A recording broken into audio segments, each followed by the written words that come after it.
ज्ञान का प्रकाश चारों ओर फैला सकते हैं और ज्ञान का प्रकाश चारों ओर फैला सकते हैं, वैसे ही प्रभु आप मेरे सारे बाधाओं में आने वाले बाधाओं को शीघ्र हर लो। धन्यवाद। कि समाज में अगर जीवन रखना है तो गणपति की तरह रखना।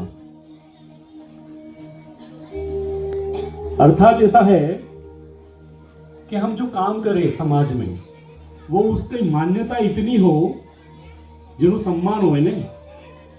આપણે અક્ષર કેવો હોય કે કંઈક ઉપર નીચે થઈ જતો હોય તો નાક કપાવી નાખીએ।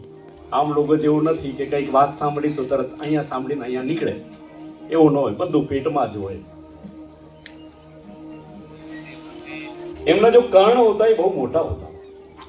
वक्रतुंड महाकाय सूर्य कोटि समप्रभा, कोटि सूर्य करोड़ों सूर्य के बराबर तेज वाले ऐसे महागणपति को मेरा प्रणाम।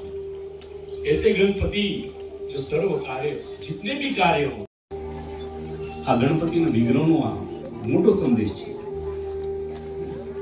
એટલે બાપા ગણપતિની પૂજા તો પહેલે થાય। અસ્તુ।